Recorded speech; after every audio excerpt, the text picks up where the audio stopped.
Audio Jungle.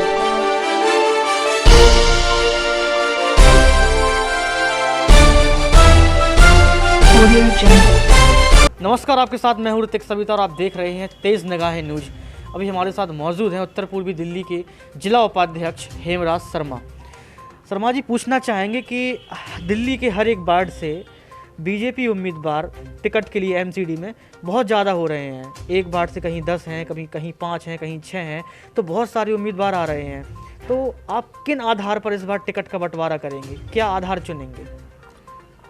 नमस्कार आपके सभी दर्शकों को।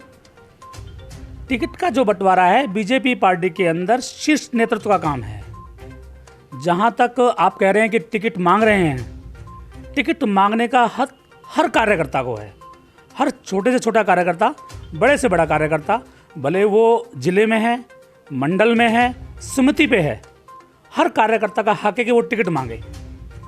जहां तक टिकट देने की बात है, इसका निर्णय जो हमारे पार्टी का शीर्ष नेतृत्व है वो करेगा। और हमारी पार्टी के अंदर एक खूबसूरत बात और भी है, टिकट सभी मांगते हैं, सभी अपने अपने लेवल पर अपने अपने प्रयास भी करते हैं। परंतु इस पार्टी की खूबसूरती एक यह भी है कि जैसे ही एक व्यक्ति को टिकट मिलता है, बाकी मांगने वाले प्रत्याशी, अन्य कार्यकर्ता पूरे दमखम के साथ लड़ते हैं।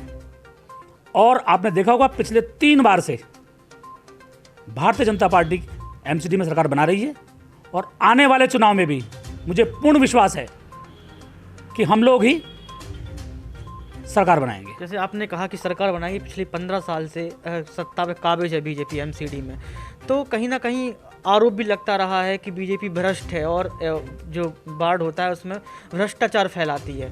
तो आप इस विषय में क्या कुछ कहेंगे? देखिए, भ्रष्टाचार 2 प्रकार का होता है। भ्रष्टाचार एक तो ये है कि किसी व्यक्ति से कोई चीज़ ज़बरदस्ती मांगी जाती है, और कई बार कुछ लोग खुद ऑफर करते हैं समय की बचत के लिए, धक्के खाने के लिए, नियम से चलने के लिए। जहां तक बीजेपी का भ्रष्टाचार का मामला है, हमारी पार्टी उस पर पूर्णतः प्रतिबंध लगा रही है। सारा काम कंप्यूटराइज किया जा रहा है। अभी पिछले कई दिनों से आम आदमी पार्टी की तरफ से बीजेपी जो सत्ता में, उस पर आरोप लगाया जा रहा है कि ये भ्रष्ट है और जो ज़मीन होती है, पुस्तकालय की ज़मीन होती है, कोई और भी ज़मीनें होती हैं, वो अपने पति के नाम कर रहे हैं, उन पर कब्जा कर रहे हैं। ये आरोप प्रत्यारोप चलता रहता है। तो आप क्या कहेंगे, ये सही है या फिर गलत है? देखिए, जो ये पार्टी है आम आदमी पार्टी, ये आरोप लगाने में एक्सपर्ट है। अगर आप कहें तो इन्होंने मास्टर डिग्री कर रखी है आरोप लगाने में। इन्होंने अमित शाह जी पर, इन्होंने अरुण जेटली जी पर आरोप लगाए, न्यूज़ में, अखबार में, प्रेस कॉन्फ्रेंस करके, और जब वो मामले कोर्ट पहुँचते हैं तो ये वहाँ जाकर चुपचाप लिखित माफ़ी मांग लेते हैं। तो ये जो आम आदमी पार्टी है, ये आरोप लगाने में बहुत एक्सपर्ट है, मास्टरी है इनके पास। होता कुछ नहीं है, सिर्फ आरोप होते हैं। जब मामला कोर्ट में पहुंचता है तो ये लोग वहाँ से माफ़ी मांग के चुपचाप निकल जाते हैं। तो ये मामले जो आरोप है ये बिल्कुल निराधार हैं, इनमें कोई दम नहीं है। अभी मैं कुछ दिनों से सर्वे कर रहा हूँ, तो जहाँ जहाँ बीजेपी की वार्ड के पार्षद हैं, वहाँ लोगों की समस्या है कि छोटी छोटी ज़रूरतों को पूरा नहीं किया गया है। और जो नेता हैं, जो पार्षद हैं, वो कभी आए ही नहीं है, उन्होंने मुंह नहीं देखा है। आप इस विषय में क्या कहेंगे? देखिए, ऐसा है, जो 100% सेटिस्फेक्शन जनता का मैं नहीं कहता, लेकिन 60, 70, 80% सेटिस्फेक्शन लोगों का है।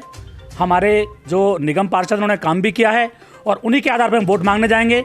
और मैं आपको आश्वस्त करता हूं कि हमें जनता भरपूर प्यार देगी, भरपूर समर्थन देगी, और आने वाले जो निगम के चुनाव आने वाले हैं, इनमें हम लोग फिर से सरकार बनाएंगे। कहीं ना कहीं एक आरोप और लगता है टैक्स को लेकर कि टैक्स बहुत वसूला जाता है, देखा नहीं जाता, हर टाइम टैक्स लिया जाता है। तो आप इस विषय में क्या कहेंगे कि टैक्स उचित लिया जाता है या फिर अनुचित तरीके से लिया जाता है? नहीं, टैक्स में तो बहुत रिबेट दी हम लोगों ने।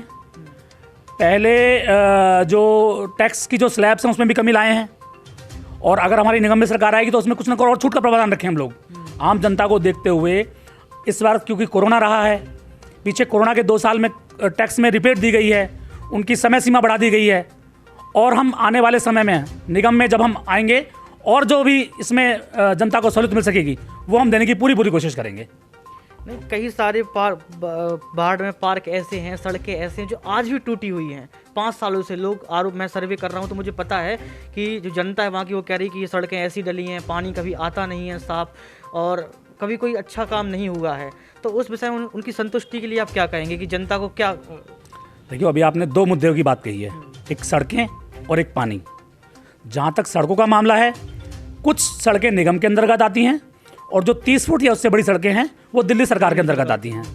तो आप अंदर की सड़कें देखेंगे तो बहुत अच्छी हैं। जहाँ जहाँ मेन रोड हैं वहाँ आपको ये देखना पड़ेगा कि सड़क नहीं है, वो गड्ढों में सड़क है।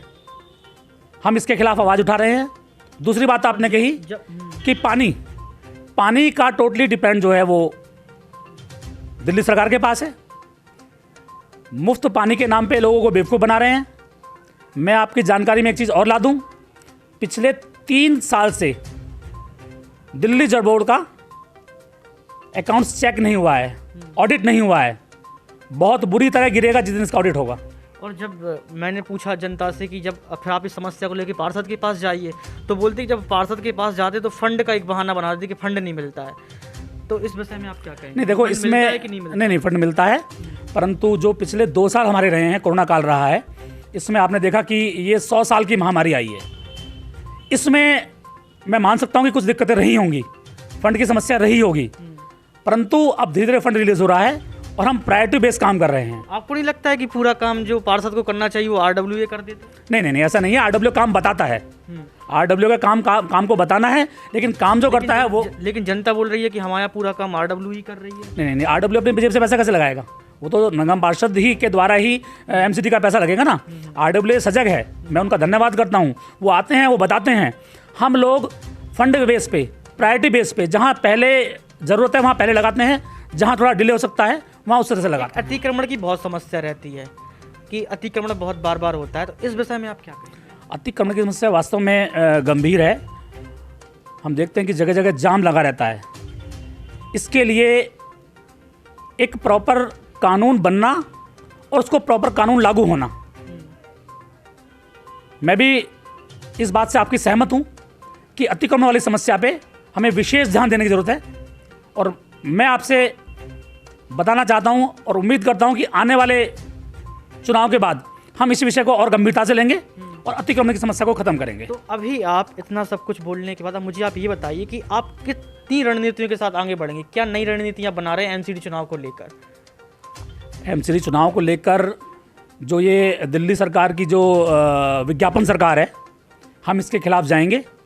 लोगों को बताएंगे कि दिल्ली के अंदर 2,54,00,000 टीके मोदी जी ने फ्री लगवाए हैं। दिल्ली की जनता को बताएंगे कि लगभग 80 लाख लोगों को दिल्ली में जो मुफ्त राशन मिल रहा है वो केंद्र सरकार की स्कीम है। हम दिल्ली की जनता को बताएंगे कि 5 लाख की स्कीम जो मोदी जी लाना चाहते थे पब्लिक के लिए कि 5 लाख का बीमा उनको मुफ्त मिलेगा, हेल्थ बीमा, वो दिल्ली सरकार ने लागू नहीं होने दिया। इस तरह की बहुत सी योजनाएं हमारे पास हैं जो मोदी जी ने की हैं और कुछ हम करना चाह रहे थे तो दिल्ली सरकार ने उसको लागू नहीं होने दिया। तो ये सब चीज़ें लेके हम पब्लिक के बीच में जाएंगे, अपनी बात रखेंगे और हमें पूरा विश्वास है कि पूर्ण समर्थन हमको मिलेगा। इस बार आपको लगता है कि MCD में फिर से बीजेपी आएगी? बिल्कुल 100%, 100%। आप लिख लीजिए, आने वाले समय में निगम तो निगम, दिल्ली सरकार भी हम पलटेंगे। बहुत बहुत शुक्रिया हेमराज शर्मा आप।